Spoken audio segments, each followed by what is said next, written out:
हिंदवी स्वराज्याचे संस्थापक छत्रपती शिवराय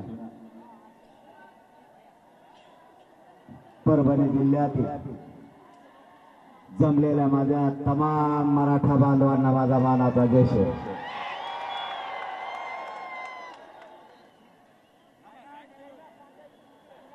मीडियाच्या बांधवाला बाटल्या मारू नका पाठीमागून. आपला उसळल्याला जनसागर परभणीकरांनी दाखवलेली ताकद ही महाराष्ट्रातल्या सरकारला दिसली पाहिजे, म्हणून मीडियाच्या बांधवांना पाठीमागून बाटल्या हाणू नका. नाही दिसलं तरी चालेल, नुसता आवाज आला तरी चालतो. तुम्हाला 100-1 जणांना दिसणार नाही, नका दिसू दे, आवाज ऐकू आपण. आता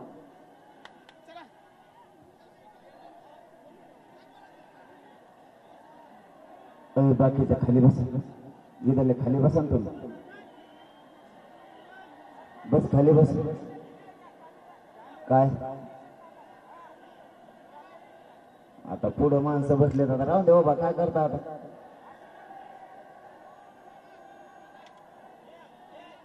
आपण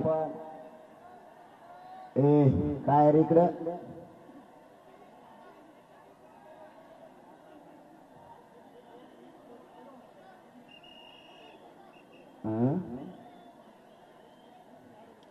यार वाहतूक काढू नका ना. एका बाजून त्यांना ठेवा, एका बाजून आपल्याला द्या. एक बाजू आपल्याला, एक बाजू पलीकडून. थोडा 10 मिनिटात वर घेतो मी. पोरावर थोडा रस्ता मोकळा सोडा. शांतता रॅली आपली. दुसरी रॅली निघाल्यावर मग बघू.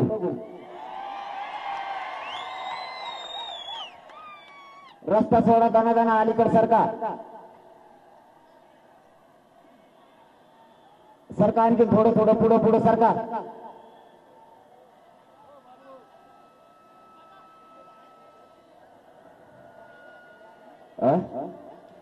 नाही आता सगळा खेळच उलटा झालाय. इकडून तुम्ही व्यासपीठात तोंड इकडे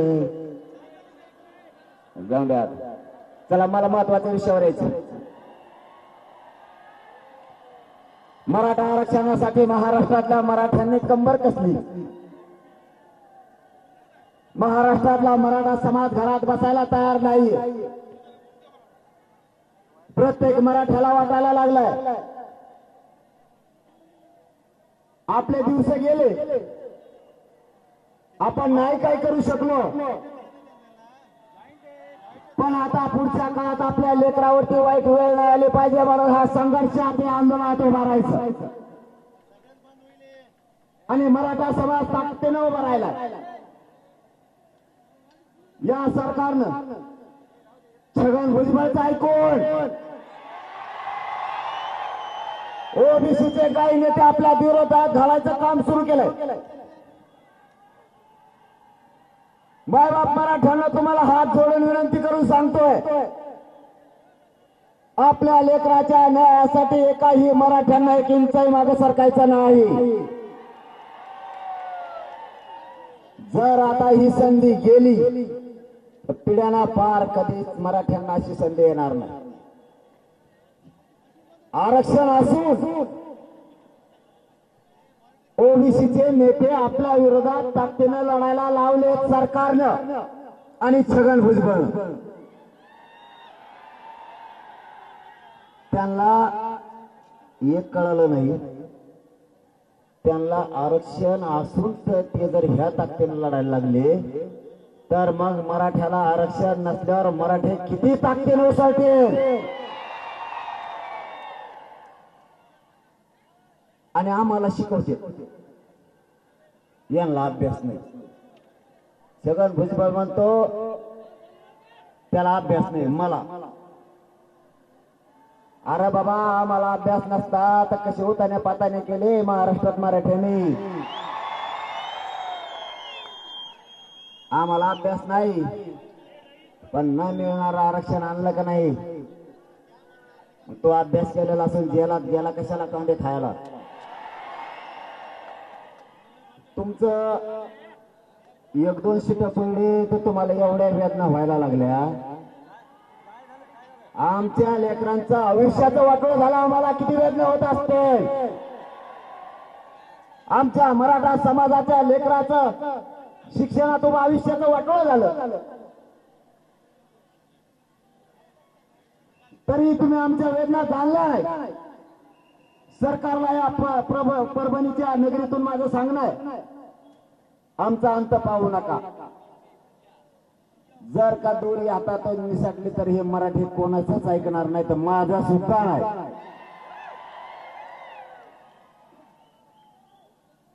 आपली मागणी सगळ्यात अगोदर होती, आजही 83 क्रमांकाला मराठा आहे, कुणबी आहे आणि मराठा आणि कुणबी एकच ही मागणी. सर सगट मराठ्यांना कुणबी प्रमाणपत्र द्या. चंद्रकांतदादा पाटलांना हे माहित नसेल, त्यांनी आमच्या मागल्या बाईट काढून बघाव्यात आणि सगळ्या सोयऱ्यांचा काढलेला अध्यादेश वाचून बघावा, त्यावरती काय. या परभणी नगरीतून महाराष्ट्रातल्या सगळ्या मराठ्यांना आणि सरकारला पुन्हा एकदा सांगतो, ज्या मराठ्यांची नोंद सापडली, ज्या मराठ्यांची नोंद सापडली नाही, तुम्ही आरक्षणाचं ऐकायला आले ना, मग शांत बसा ना. दिसणारच नाही याच्या पलीकडे काय होईल. सगळ्यांच्या इच्छा कशा छगन भुजबळ पुऱ्या होत्या, त्याच्या पुऱ्या होत्यात भाऊ. आडा तिडा कसा नाचतो म्हणून तो भीती दाखवत होता आतापर्यंत ओबीसीच्या मताची. आता मराठ्यांचं मतदानाचा कचका कसा आहे त्यांना कळाल्यामुळं ते आता मराठ्यांच्या नादी नाही लागत.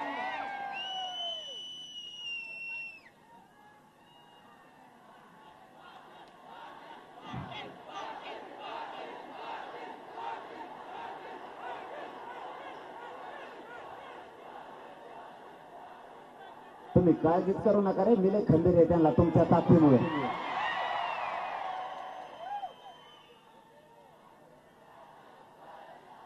ते मला आडानी समजत येत. मला म्हणतात आडानी, याला कायद्याचा अभ्यास नाही, गावठी आहे. कसा गावठीना खोटा ठोकलाय, उपसतोय का आता छगन भुजबळ. याच्यासाठी सांगितलं होतं, मराठ्यांच्या जीवावर निवडून येऊन मंत्री झालेला आहे, सावध राय. आता यावल्यातले लोक म्हणतात, पाटील तुम्ही त्याला निवडून द्या म्हणलं तर आम्ही पाडणार आहे. घे खोटा गुतून. आता तो म्हणला होता मी 5 ठोकली मराठ्याच्या आरक्षणात, आता मराठ्यांनी कसा खोटा ठोकला उपटतो तुला. असून दे, मी अडाणी पण मराठ्याला आरक्षण दिलं का नाही. मी सरकारला सांगितलं होतं 54 लाख नोंदी निघाल्या, सरकारनं मला प्रोसिडिंग बुक देऊन सांगितलंय 54 लाख नाही 57 लाख नोंदी निघाल्या. म्हणलं बरं झालं हो. मग एका नोंदीवर 40-50 प्रमाणपत्र निघते. आपण 3च धरू तरी 1.5 कोटी मराठा आजच आरक्षणात गेला.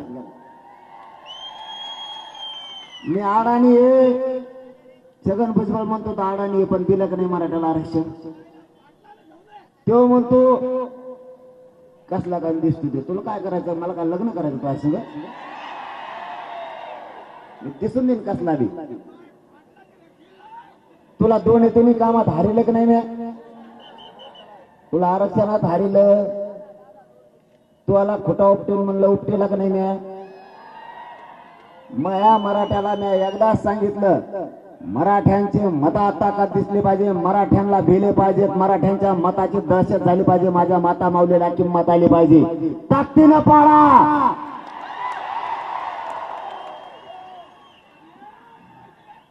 मराठ्यांनी रपा सगळेच पडली. या परभणी जिल्ह्यातल्या मराठा समाजाच्या साक्षीनं मी आज चंद्रकांतदादा पाटलांना सांगतो, सरकारची सुपारी घेऊन बोलू नका. आम्हाला अभ्यास नाही म्हणताय, पण अभ्यास तुम्ही करा. आधी सूचना वाचा काय आहे ती. आमची मागणी आहे, सरसकट मराठ्यांना कुणबी प्रमाणपत्र द्या.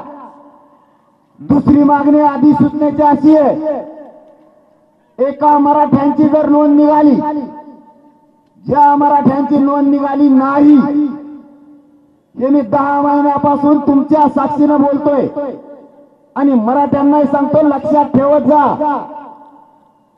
ज्या मराठ्यांची नोंद निघाली आणि ज्या मराठ्यांची नोंद निघाली नाही, ज्या मराठ्यांची नोंद निघाली त्याच नोंदीच्या आधारावर नोंद न निघालेल्या मराठ्यांना सुद्धा कुणबी प्रमाणपत्र द्यायचं, सगळे सोयरे म्हणून. चंद्रकांत दादा पाटील गैरसमज पसरायला लागलेत मराठी. त्यांना वाटतंय मराठ्याला काही कळतच नाही. ते काय म्हणतात माहितीये का? ते म्हणते 2017 साली हा कायदा पारित केलेला आहे. ज्याची नोंद निघाली त्याच्या नातेवाईकाला सोयऱ्याला दिली जाते. म्हणजे नोंद निघाली की त्याच्या नातेवाईकाला सुद्धा दिलं जातं, सोयऱ्याला सुद्धा दिलं जातं. चंद्रकांत दादा, तुम्हाला सोयऱ्याचा नातेवाईकाचा फरकच कळाला नाही. ते सोयरे कोणाला म्हणतात माहिती आहे तुम्हाला? ते म्हणते ज्याची नोंद निघाली त्याच्या सोयऱ्याला देतो ना राव आम्ही. म्हणलं कोणत्या सोयऱ्याला देता तुम्ही? त्यांनी सांगितलं ज्याची नोंद निघाली त्याच्या चुलत्याला, पुतण्याला, आजोबाला, आज्याला. आयला म्हणलं तुमचं हे सोयरे केव्हापासून झाले? चुलते पुतणे लग्न केव्हापासून करायला लागले? आमच्यात नाही चुलत्याचं पुतण्याचं लग्न होत, तुमच्यात होतं का? त्याला सगळे सोयरे नाही म्हणत. म्हणलं आपली व्याख्या अशी आहे, ज्या मराठ्यांची नोंद निघाली त्याच्या सोयऱ्यांना सुद्धा द्यायचं, नोंद नसली तरी. व्याख्या अशी आहे, मराठा समाजात पिढ्याना पार परंपरेनुसार राज्यांतर्गत लग्नाच्या सोयरीकी जुळतात, गणगोतात ते सगळे सोयरे.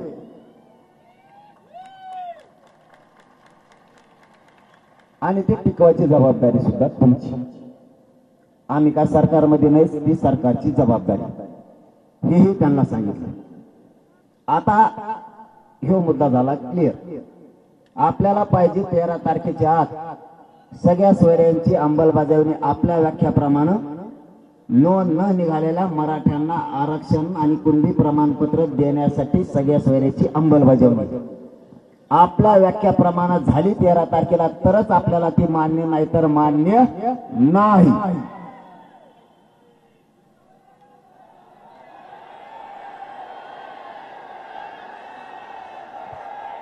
काय अगं बाय बाय बाय बाय, सगळे येतात का तुम्ही? बघू मग आता काय, मुंबई तर मुंबई.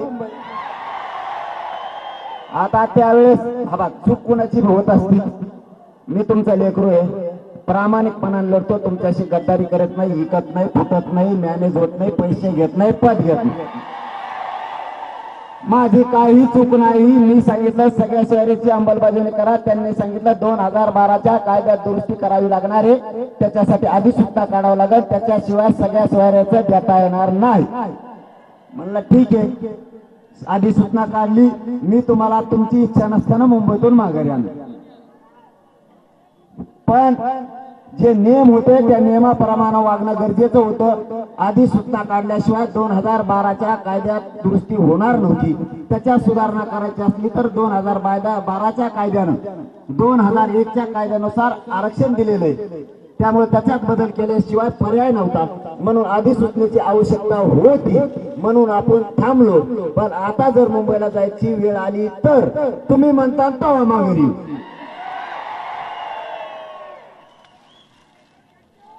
आणि आपल्या हातात 2 काम आहेत, तसं काही नाही, टेन्शन नाही घ्यायचं. 2 काम आहेत, इतकं काय गडबड करायची गरज नाही, मुंबईला जायची बी काय गरज नाही. आपल्याला 2 काम आहेत आपल्या हातात. मराठ्याला आरक्षण नाही दिलं 288 पाडून टाकायची, यांची पुरेचे पुरे, आणि मग मुंबईला जाऊ. आता कसं, मला एक मंत्री म्हणला, तो म्हणे मला लय मोठं बोलायचं होतं तुमच्या संघ बरं का, बरं मग डोकं दुखायला लागलंय, कारण तुमची एवढी पब्लिक आणि 11:30 वाजता सुरू झालेलं ही खेळ परभणी, पुरा महाराष्ट्र परेशान आहे. परभणीतला मराठा लाखो संख्येने उसळलाच कसा.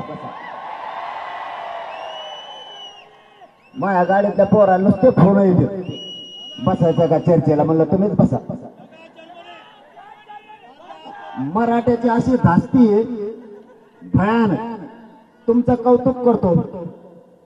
हिंगोली आणि परभणी जिल्हा ताकदीनं या महाराष्ट्रातल्या मराठ्यांच्या लेकरासाठी उभा राहायला तुमच्या मनापासून कौतुक.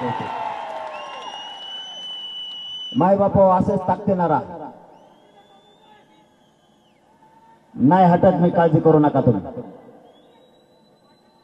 कितीही नेते फुटले, कितीही अभ्यासक फुटले, माझ्या आजूबाजूला रोज माझ्या ताटात खाणारे कितीही फुटले, तरी हा मनोज जरांगे तुमच्याशी आयुष्यभर गद्दारी नाही करणार. कोणी पैशासाठी, कोणी पदासाठी, कोणी सरकारच्या दबावात येऊन जरी फुटलं तरी ह्या मनोज जरांगेने तुम्हाला मायबाप म्हणलंय. लेकराची आई बापाविषयी जी इच्छा असते, मायबापाची लेकरांकडून जी अपेक्षा असते ती पुरी तुमचं लेकरू म्हणून मी अपेक्षा पुरी केल्याशिवाय धरणीवर हा देह ठेवणार नाही, त्याशिवाय मरण पत्करणार नाही. फक्त सगळ्या पक्षातल्या मराठ्यांना माझी विनंती, सगळ्या पक्षातल्या मराठ्यांच्या लेकराला हे आरक्षण लागणारे, करोडोनं मराठ्यांचे लेकर मोठे होणार आहेत. आरक्षण मिळेपर्यंत कोणीही पक्षाचा भेद आणू नका. पक्षावाल्यांचा ऐकून आपल्या लेकराच्या अन्नात माती घालू नका. आयुष्याचं कल्याण तुमच्या लेकराचं होणार आहे. पिढ्याना पार मराठ्यांचं कायम लेकरांचं कल्याण होणार. अशी संधी आपल्याला नाही यायची मायबापा पुन्हा. सरकारने किती प्रयत्न करू द्या, आणि तुम्हाला आणि माझ्या महाराष्ट्रातल्या मराठ्यांना पूर्ण विश्वास आहे, मी माझी निष्ठा कधी चुकू शकत नाही. मी सरकारला कधीच मॅनेज होत नाही. माझ्यावर SIT नेमली तरी मी भेलो नाही, गोळ्या घातल्या तरी भेलो नाही. आता माझ्यावर हल्लाही करू शकते तरीही मी भेट नाही. तुम्ही काळजी करू नका, मी हटत नाही. फक्त माझी तुमच्याकडून अपेक्षा तेवढीच आहे की तुमच्या लेकरासाठी या महाराष्ट्रातल्या करोडो मराठ्यांच्या लेकरासाठी एकजूट फोटो देऊ नका. एवढंच मागणं आहे माझं तुमच्याकडे, बाकी काय नाही. यांनी कितीही एकत्र आले, सरकारने यांना एकत्र आणले. फक्त तुम्हाला माझी हात जोडून विनंती, गावखेड्यातल्या ओबीसी बांधवाच्या अंगावर मराठ्यांच्या लोकांनी जायचं नाही, आणि ओबीसी बांधवांनी सुद्धा मराठ्यांच्या अंगावर यायचं नाही. दुसरं काम, जो ओबीसीचा नेता मराठ्यांना त्रास देईल त्याला या निवडणुकीत पाडल्याशिवाय सोडायचं नाही. मराठ्यांच्या पोरांना त्रास देणाऱ्याला सोडायचं नाही. आयला यांना किती बघा ना, यांची किती कला आहे. यांचं एक पडलं त्यांना इतके वेदना झाल्या. आमचे करोडो लेकरं आज वेदना सहन करतात, ते नाही दिसत सरकारला. आमच्या 400 450 आत्महत्या झाल्या तरी आम्हाला आरक्षण द्यायला. आमच्या आई बहिणीच्या कंपाळाचं कुंकू घुसलं तरी हे आरक्षण द्यायला. मराठ्यांनी एकजुटीनं मतदान केलं तर मराठ्याला जातीवादी म्हणायला लागली. मराठ्यांनी एकजुटीनं आरक्षणाची लढाई लढवली तर मराठ्यांना जातीवादी म्हणायला लागली. तुम्ही कित्येक तरी वर्षापासून एकजुटीनं मतदान करता, आम्ही कधीच जळालो नाही तुमच्यावर. तुम्ही एकजुटीनं मागण्या केल्या, आम्ही कधीच तुम्हाला जातीवादी म्हणलो नाही. मराठ्यांनी एकदा काय एकजुटीनं लढा उभा केला तर तुम्ही त्याला जातीवादी ठरवलं. म्हणून तुम्हाला या परभणी नगरीत मी सांगण्यासाठी आलोय, ते जर जातीसाठी कट्टर असतील तर हा मी सुद्धा जातीसाठी कट्टर आहे.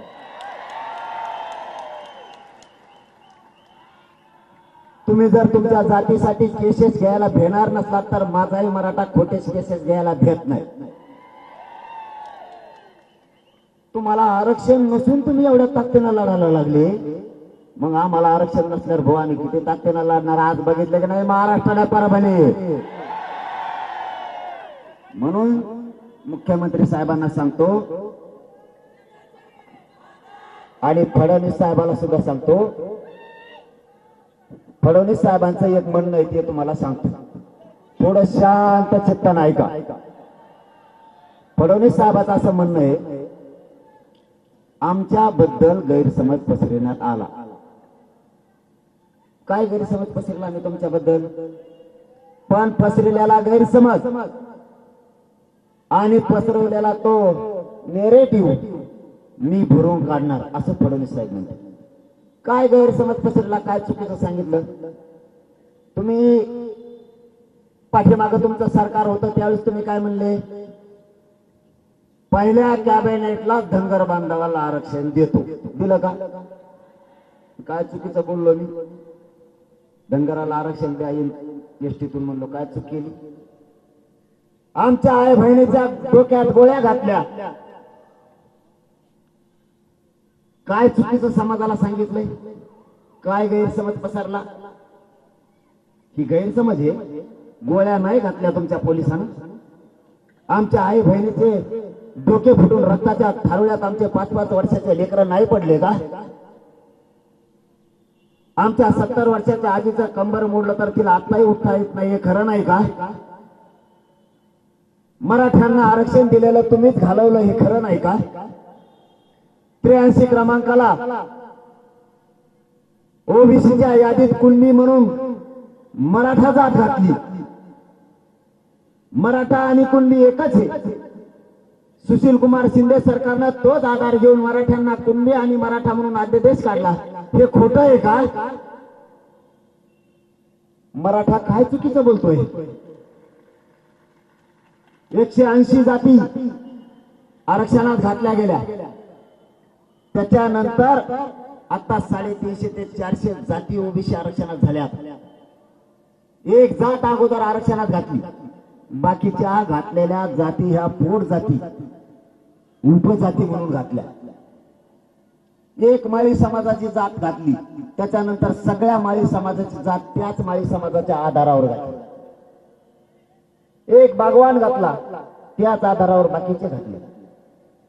ज्या जाती घातल्या गेल्या अगोदर एक नंतर सगळ्या घातल्या, त्यांचे व्यवसाय सारखे आहेत म्हणून माळ्यांचा जो व्यवसाय तोच दुसऱ्या माळ्यांचा व्यवसाय म्हणून सगळा माळी समाज आरक्षणात घालण्यात आला. मग कुणबींचा आणि मराठ्यांचा व्यवसाय एकच आहे, शेती. मग मराठ्यांची पोटजात कुणबी होत नाही का? काय चुकीचं बोललो आम्ही? फडणवीस साहेब काय चुकीची बातम्या दिल्यात? तुम्ही सांगितलं होतं अंतरवालीतल्या माता मावल्यावर झालेले केसेस अंतरवालीसह राज्यातल्या सगळ्या मागे घेतो. फडणवीस साहेब तुम्ही आणखी नाही छगन भुजबळचा ऐकून केसेस मागे घेतला नाही, उलट 1 लाख केसेस मराठ्यावर तुम्ही जास्त केल्यात. मराठ्यांना हे कळतंय, तुम्ही चाल करायला लागले आणि ओबीसीचे नेते आमच्या अंगावर ते घालायला लागला. भाजप मधल्या सगळ्या मराठ्यांना माझं आव्हान, आम्हाला राजकारण नाही करायचं. तुम्ही सगळेजण मिळून भाजप मधल्या सगळ्या मराठ्यांच्या नेत्यानं, आमदारानं, मंत्र्यानं आणि पदाधिकाऱ्यांनी फडणवीस साहेबांकडे जाऊन बसा. आम्ही तुमच्या फडणवीस साहेबाच्या विरोधात नाही बोलत, कारण ते फडणवीस साहेब तुमचे, तुम्ही जातीला नाही मानत असं म्हणतात लोक. म्हणून मराठ्यांच्या नेत्यांनी भाजप मधल्या त्यांनी तुमच्या फडणवीस साहेबाला सांगावं की फडणवीस साहेब त्यांचं आरक्षण देऊन टाका, ठरलेलं द्या. आम्ही फडणवीस साहेबाच्या, शिंदे साहेबाच्या विरोधात बोलत नाही. जाहीरपणानं परभणीच्या मराठा बांधवांच्या साक्षीनं सांगतो की भाजप मधल्या मराठ्यांच्या आमदारांना आणि मंत्र्यांना आमच्या ठरलेल्या 9 मागण्या, मराठा आणि कुणबी एकच आहेत, 3ही गॅजेट लागू करा, आम्हाला बोलण्याची आवश्यकता नाही. दुसरी मागणी, भाजपातल्या सगळ्या मराठ्यांना, राष्ट्रवादीच्या, शिवसेनेच्या, काँग्रेसच्या सगळ्या मराठ्यांच्या आमदारांना, पदाधिकाऱ्यांना, खासदारांना आणि मंत्र्यांना आव्हान आहे आणि आमची विनंती सुद्धा आहे शेवटची, ओबीसीचे सगळे नेते मराठ्यांना आरक्षण मिळू नये म्हणून सगळ्या पक्षातले एक झालेत. भाजपातल्या, राष्ट्रवादी, शिवसेना, काँग्रेस मधल्या सगळ्या मराठ्यांच्या नेत्यांनी मराठ्यांच्या पाठीशी ताकदीने उभं राहावं ही तुम्हाला विनंती आहे. आणि जर तुम्ही नाही राहिले तर पुढे निवडणूक आलेले मराठे काय करतील त्याची जबाबदारी माझी नाही. आमच्या लेकरासाठी आम्ही गोरगरीब मराठे कोणत्याही थराला जाऊ शकतो. माझी मायबाप तुम्हाला शेवटी तुम्ही सकाळपासून या परभणीच्या नगरीत आलेल्या आहेत. तुमचा मला जास्तीचा मुद्दाम वेळ घ्यायचा नाही. तुम्हाला फक्त एवढंच सांगायला आलोय, आपल्याला त्यांचं टेन्शन न घेऊ तुम्ही, त्यांचं टेन्शनच घेऊ नका तुम्ही.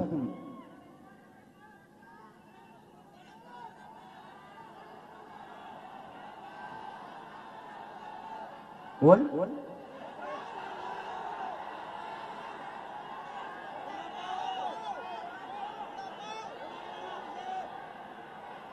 मी आता गाडीत बसल्या बसल्या काय झालं, 2-4 बिस्किट आणि वडापाव खाऊन बघितला कसला, मग डोकं दुखायला लागलं. त्याच्यामुळे मला जास्तीचा बोलता यायला नसतं, मला तुमच्याशी सविस्तर बोलायचं, पण एवढं डोकं दुखायला लागलं. आम्ही सकाळी थोडं जेवलो होतो आणि माझं जर काही खाल्लं असं अचानक ना तर माझं शरीर मला नाही साथ देत. मला एवढा पायऱ्या चढायला 25 मिनिटं लागतात. मी तुम्हाला खोटं नाही बोलणार माय बापा, माझ्या शरीराची एवढी चाळणी झाली भयानक, माझं शरीर भयानक त्रास देत आहे मला आता. पण मी तुम्हाला आता मायबाप मानलेलं आहे, लेकरो म्हणून माझ्या खांद्यावर तुम्ही जबाबदारी दिलेली, तर तुमच्या लेकराच्या डोक्यावर आरक्षण देऊन गुलाल टाकूस तर मी नाही हटत.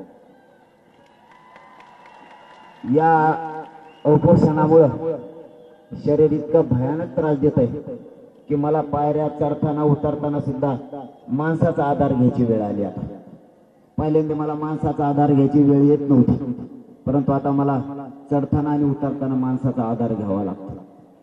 कारण या शरीरातलं पूर्ण रक्त कमी झाल्यामुळं आणि कधी माझा पाय ताठल किंवा कधी हात ताठल, कधी मुंग्या येत्याला सांगता येत नाही. पण मी तुम्हाला आता शब्द दिलेला आहे की मी माझ्या मराठा समाजाच्या लेकराला मोठं केल्याशिवाय नाही हटणार. माझा जीव जरी गेला आणि मी ठरवलंय, माय मावल्या हो, मी ठरवताना ठरवलंय की मरणाच्या शेवटच्या घटना सुद्धा मोजायची वेळ आली तरी समाजासाठीच मोजायची, आपण समाजाची गद्दारी नाही करायची. मी गद्दार म्हणून मरणार नाही, समाजाची फसवणूक केली म्हणून मरणार नाही. तुमच्याच खांद्यावरती तुमच्याच पायाशी मला मरण यावं, पण मराठ्यांच्या लेकराला न्याय देऊनच यावं. मी दिलेला शब्द खरा करणार आहे. तुम्ही माझ्यावर विश्वास ठेवलाय, तुम्ही लाखोच्या संख्येने एकत्र एका हाकेवरती येतात. तुमची ताकद मला काही केल्या वाया नाही जाऊ द्यायची. तुमचा विश्वास मला डळू नाही द्यायचा. मला कितीही त्रास झाला, माझ्यावर कितीही संकट आले, मला कितीही उघड पाडण्याचा प्रयत्न केला, तरी मी तुम्हाला दिलेला शब्द कायम पाळणार. कारण समाजच माझ्यासाठी सगळ्यात मोठी संपत्ती. पैसे कमवून आणि तुमच्या जीवावरती पद कमवून कोणाच्या पाय चाटून जगणार नाही, पण इमानदारीनं तुमच्या पायावरती मरायला आम्ही तयार आहे. पण कोणाच्या पाय चाटून मी नाही जगू शकत, कारण मी जातवान क्षत्रिय मराठा आहे. मी दिलेला शब्द मोडत नसतो आणि मला पैशाची, संपत्तीची आणि पदाची नाही गरज. मला तुम्हीच मोठी संपत्ती आहे आणि तुम्हीच मोठं पद माझ्यासाठी. माझ्या कुटुंबावर जरी नांगर फिरला असला, माझं कुटुंब उघड्यावर पडलं असलं, तरी मी तुम्हाला कुटुंब मानलं. मी तुमच्यात माझं कुटुंब बघतो, माझे मायबाप मी तुमच्यात बघतोय. तुम्ही मला नुसते दिसलात बी तरी पण माझं किती दुखत असलं तरी मला 10 हत्तीचं 100 हत्तीचं बळ माझ्या अंगात येतं.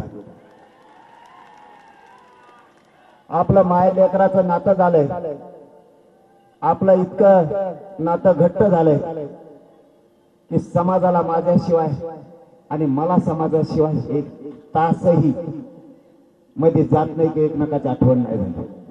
मी तुमचा मुलगा म्हणून सगळ्या अपेक्षा आणि तुमच्या सगळ्या इच्छा पूर्ण करण्याचं काम करतो. मला पूर्ण चारही बाजूने घेरण्याचा प्रयत्न सरकारनं केलाय. छगन भुजबळच्या माध्यमातून यांनी माझ्या अंगावरती अनेक ओबीसीचे नेते घालायचा प्रयत्न केला. सरकारनं अनेक केसेस करायचा प्रयत्न केला. SIT माझ्या विरोधात लावली. आपल्या आसपासचेच फोडून माझ्या विरोधात पत्रकार परिषदा घेऊन मला बदनाम करायला लावलं. मला चारही बाजूने घेरायचा प्रयत्न केला. सरकारची एकच इच्छा आहे, हा निष्ठावान आहे, हा मॅनेज होत नाही. याला काही करून बदनाम करा, पण याला मराठ्यांपासून बाजूला सरका. जर हा बाजूला सरकला नाही तर हे मराठ्यांना मोठं केल्याशिवाय सोडणार नाही. याला पहिलं बदनाम करा. म्हणून माझ्या समाजाला माझं एकच म्हणणं आहे, आपली जात आणि आपले लेकरं मोठे करायचे. या परभणी जिल्ह्यातल्या मराठा समाजाच्या साक्षीनं महाराष्ट्रातल्या मराठ्यांना जाहीरपणानं आवाहन करतो. मायबापा एक दिवस काम सोडा, पण स्वतःच्या मुलासाठी आणि जातीसाठी एकत्र या.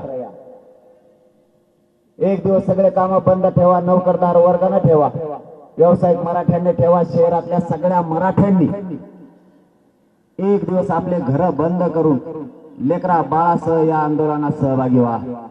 आपल्याला आपल्या मराठ्यांना न्याय द्यायचा आहे. ते आरक्षण असून एकत्र आले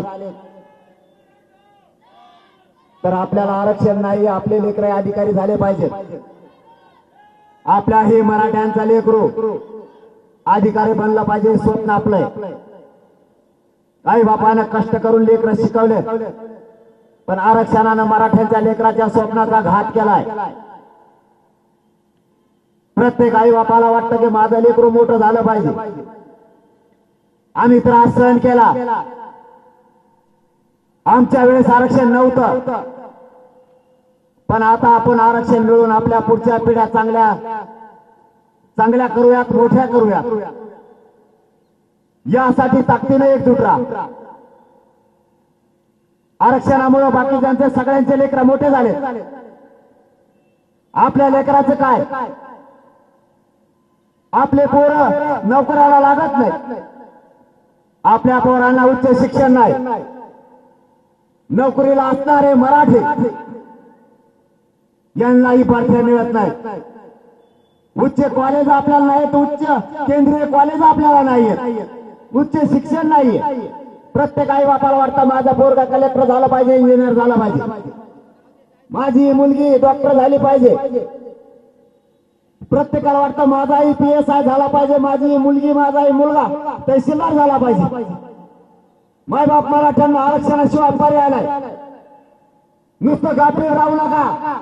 माझा नेता आणि माझा नेता एवढं आपलं आयुष्य नाहीये.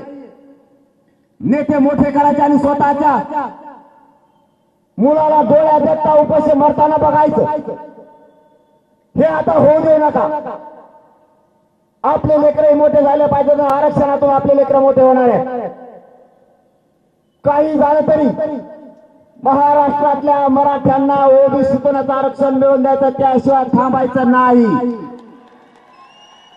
शेवटचं सांगतो, ताकदीने एकजूट राहा, ताकदी खू देऊ नका. सरकारनं जर आपलं आरक्षण नाही दिलं तर महाराष्ट्रातली सगळ्यात मोठी एखाद्या मैदानावर बैठक घेऊन, मराठ्यांची बैठक घेऊन पुढचा निर्णय आपण ठरवू. जर आपल्याला नाही आरक्षण दिलं तर 288 उभा करायचे का 288 पाडायचे.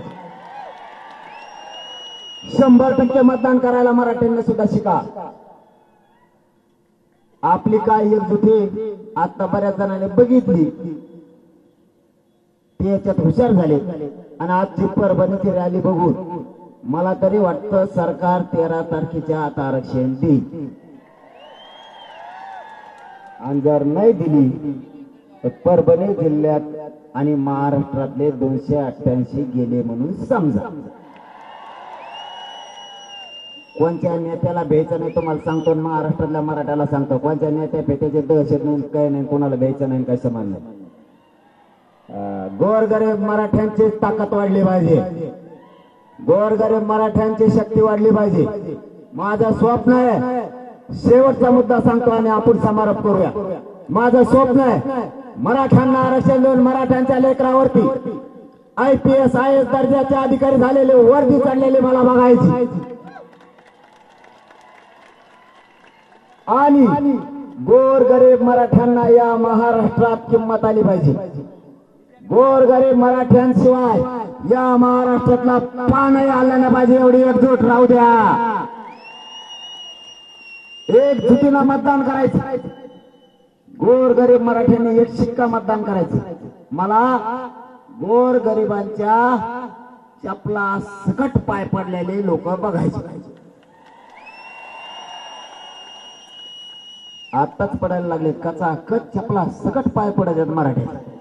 एवढी किंमत माझ्या गोरगरिबाला आली, ती आपल्याला आणायची. अंग त्रास द्यायला लागले, जसं जसं बोलन तसं तसं तुमची दिलगिरी व्यक्त करतो. आणखीन थोडं बोलायचं होतं, परंतु डोकं ते प्रचंड दुखायला लागल्यामुळं त्रास होतोय. तुम्हाला माझी एक विनंती आहे की माई बापा हो, एकजूट फुटू देऊ नका. आरक्षण घेतल्याशिवाय मी हटणार नाही. वेळेप्रसंगी या महाराष्ट्रातल्या मराठा समाजाच्या लेकरासाठी मला माझं बलिदान द्यायची वेळ आली तरी मी देईल, पण तुमच्या लेकराला आरक्षण दिल्याशिवाय एक इंच मागे सरकणार नाही. हा शब्द तुम्हाला देतो आणि थांबतो. धन्यवाद. जय शिवराय.